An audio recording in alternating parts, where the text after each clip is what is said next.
हाँ, तो आज हम लोग पढ़ेंगे यूनिट सर्कल के बारे में ट्रिग्नोमेट्री में।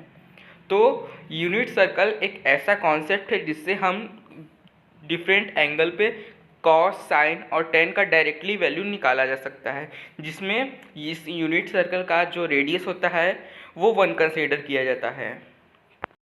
ये यूनिट सर्कल एक्सिस पर इस तरह से लोकेट करता है कि ये वाई एक्सिस को 0,1 और 0,-1 पे इंटरसेक्ट करता है और एक्स एक्सिस को 0,1,0 और -1,0 पर इंटरसेक्ट करता है, और इसका जो सेंटर होता है वो 0,0 होता है। इसका रेडियस मैंने पहले बताया 1 यूनिट होता है, और इसका जो इस पे जो परपेंडिकुलर पड़ता है वो उसकी वैल्यू को साइन, जो बेस रहता है उसे कॉस कहते हैं। और अब हम लोग इसके फार्मूला पे चलते हैं। यूनिट सर्कल का जो फार्मूला होता है, या यूनिट सेल लिखा गया यूनिट सर्कल होगा। तो जो जनरल इक्वेशन होता है किसी सर्कल का x माइनस एच का square plus Y minus K का square equal to R square. तो h और k ये कोऑर्डिनेट्स है उस सर्कल के सेंटर के कोऑर्डिनेट्स हैं, और r इसका रेडियस है। तो जो इसका रेडियस होता है वो 1 यूनिट होता है, और इसका जो सेंटर होता है 0,0 होता है। जब इसकी वैल्यू इस जनरल इक्वेशन में रखेंगे तो हमें मिलेगा X square plus Y square equal to 1, जहाँ एक्स और वाई उस कोऑर्डिनेट की वैल्यू है जो उस सर्कल पे लाई करता है। यूनिट सर्कल के ही कॉन्सेप्ट से हम डिफरेंट कोऑर्डिनेट पे ये ट्रिग्नोमेट्रिक रेशियो का वैल्यू पता कर सकते हैं। तो चलिए अब हम लोग चलते हैं जो साइन ऑफ ट्रिग्नोमेट्री रेशियोज होंगे उसके बारे में पढ़ने की, डिफरेंट कोऑर्डिनेट पे क्या क्या वैल्यू होंगे। तो फर्स्ट कोऑर्डिनेट में सभी ट्रिग्नोमेट्रिक रेशियो के जो वैल्यू होंगे वो सभी पॉजिटिव होंगे। सेकंड कोऑर्डिनेट में साइन और कॉसेक ये दोनों पॉजिटिव होंगे और बाकी सब निगेटिव होंगे। और फिर थर्ड कोऑर्डिनेट में टेन और कॉट ये दोनों पॉजिटिव होंगे और बाकी सब निगेटिव होंगे।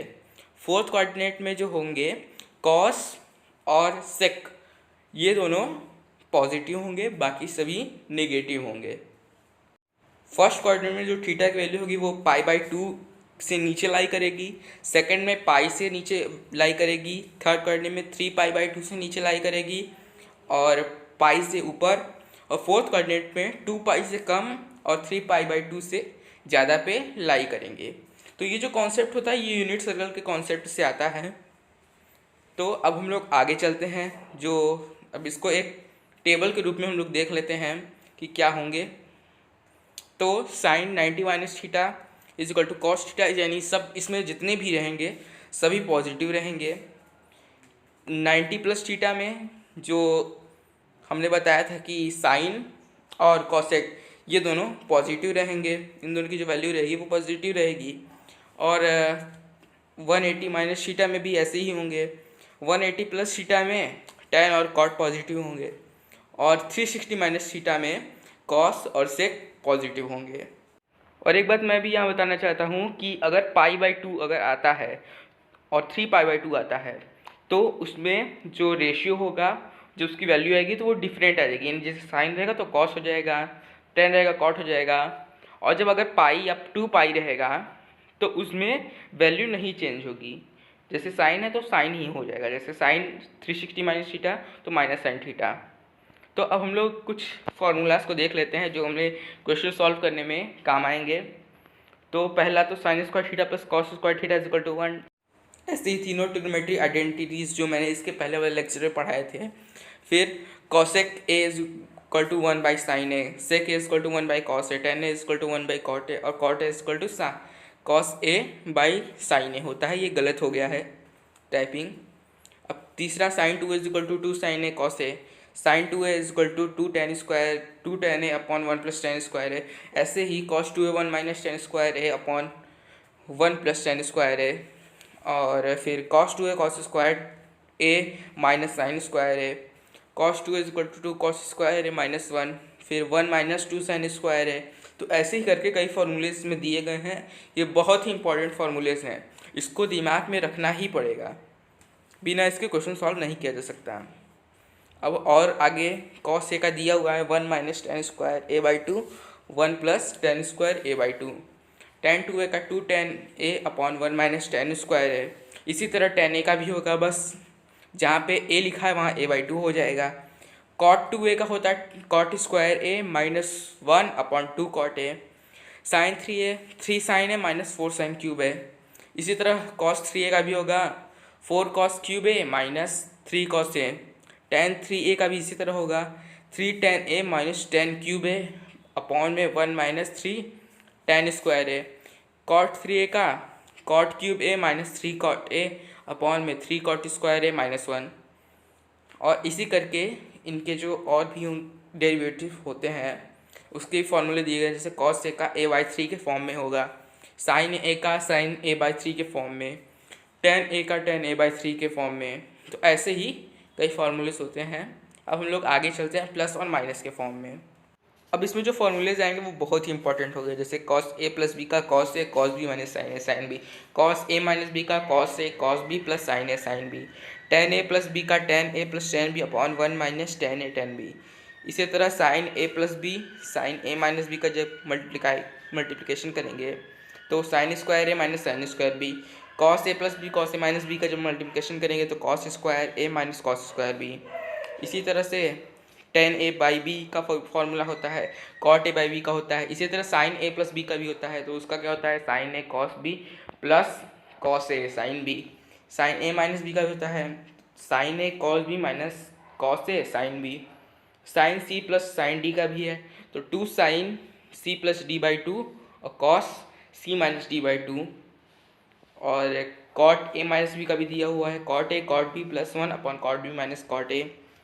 अब आगे चलते हैं, sin c - sin d = 2 cos c + d/2 sin c - d/2, cos c + cos d = 2 cos c + d/2 cos c - d/2, cos c - cos d का 2 sin c + d/2 sin d - c/2।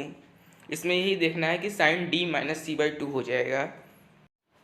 और कुछ और फॉर्मूले हैं, जैसे 2 sin a cos b = sin a + b sin a - b, 2 cos a sin b = sin a + b sin a - b, 2 cos a cos b cos a + b plus cos a - b। इसी तरीके के कई फार्मूलेज होते हैं, ये दिमाग में रहने ही चाहिए, ये बहुत ही काम देते हैं ये सारे फार्मूलेज। आगे ट्रिग्नोमेट्री के जो क्वेश्चंस आएंगे अभी करवाए जाएंगे तो उसमें बताया जाएगा कि इसका यूज़ कैसे करते हैं, जो क्वेश्चंस आएंगे उसके जगह पे। तो अब आगे चलेंगे, 2 sin a sin b का होगा cos a - b minus cos a + b। sin a का मैंने बताया था 2 sin a/2 cos a/2। अब एक ट्रायंगल में ये सारे लॉ काम करते हैं, किसी भी ट्रायंगल में sin a upon a = sin b upon b sin c upon c, जहाँ small a small b small c sides हैं और a b c ये उनके एंगल्स हैं, तो इसे साइन रूल कहते हैं। इसी तरह से कॉस रूल भी होता है, cos a = b² + c² - a² upon 2bc। इसी तरह cos b का भी होता है c² + a² - b² upon 2ca। cos c का होता है a² + b² - c² upon 2ab। फिलहाल ये NCERT में नहीं है, ये एक्स्ट्रा में बताए गए हैं ये फार्मूले, तो इन्हें भी दिमाग में रखना है, वैसे ये इस पे क्वेश्चंस नहीं रहेंगे। अब कुछ इम्पॉर्टेंट चीज़, ये बहुत ही इम्पॉर्टेंट है, general solution of trigonometric equations. तो इसे शॉर्ट में मैंने बताया है, sin x = 0 होगा तो x = n पाई, cos x = 0 तो cos x = हो जाएगा 2n + 1 अब फिर इंटू π/2। tan x = 0 होगा तो x का वैल्यू भी n पाई रहेगा। इसी तरह sin x = sin y होगा तो x = n पाई प्लस -1 के पावर n y, जहाँ n बिलोंग करेगा z से। cos x = cos y होगा तो इसकी वैल्यू ये होगी। tan x = tan y होगा तो x = n pi plus minus y होगा।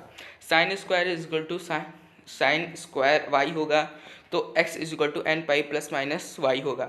इसी तरह cos square x plus cos square y की वैल्यू होगी tan square x plus tan square y की जो वैल्यू होगी x की, x = n pi plus minus y होगी।